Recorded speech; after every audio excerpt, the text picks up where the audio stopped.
From that special presentation by CNBC TV 18 and Reliance Mutual Fund, what we called Mission Prosperity.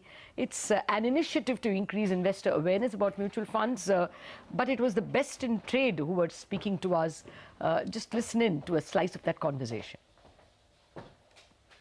An equity investor in India invests 2% of his net worth in equity and wants to make 100% on it. And wants to churn every week, every month or so on. So I think the better thing to do is allocate properly, and whether then a mutual fund scheme gives you 28% or 32%, it's not going to matter too much. However, we get fixated a lot by these numbers, and our view is that, and I gave that example in the interview, that the way a Kohli or a Tendulkar or a Steve Smith is not going to hit a century every day, the same way each of us would not be the best fund manager or the best scheme every single day.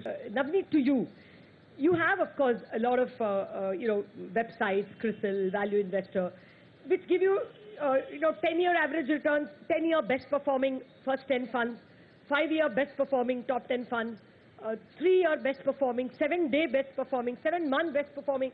I mean, it's damn confusing, yaar. There are some common elements, but which one should you look at? Basically, what you need to do is like two major things: a risk profiling and then your overall goal setting. So you are at, let's say, your kid is at 4-year-old, and you know that he'll need certain money if you want him to send to university at the age of 20, 16 years. You have that much of money, and you need that much of money. This is what you can save. This is what you need for that specific goal. And then risk profiling is important because it's easy to say that equity does great, but you have a 2008, it can go down by 60% also. If you are investing money for 2 years, not a great idea to put all the 100 rupees in equity alone.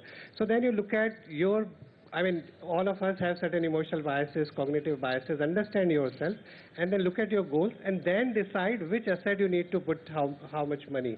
And within that, maybe then you choose the right fund, which basically matches the asset allocation that you need, and then the right profile. According to your profile, the right kind of funds are chosen. Okay.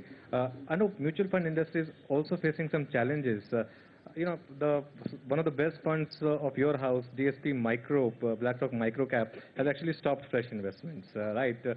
So there's a bit of a challenge now with so much investments. How are you going to manage with so much money? That's a nice problem to have, actually. But I think the challenge in that particular product is the space that it invests into. By its very nature has relatively less liquidity.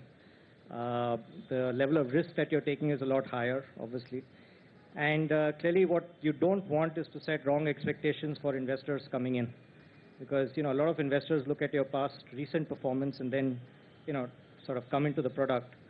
So we just wanted to set expectations right. Also the fact that liquidity is a bit of a challenge in this environment. So we'd like to not have a situation where, because of the money flow coming in, you're influencing prices in a non-fundamental fashion.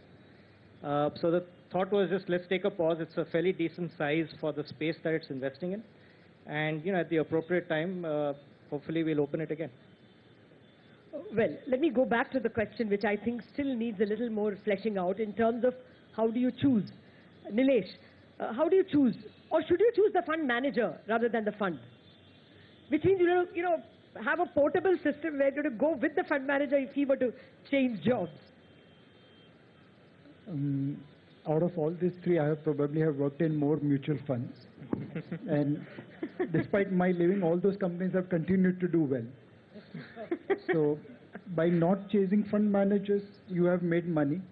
And if you had chased me, you would have also made money. Oh, wow. So the limited point, Lata, here is that if you have to go from Mumbai to Delhi, there are multiple modes of transport available. You can take as many trains, as many buses, as many cars, as many flights. Point is that you should begin the journey.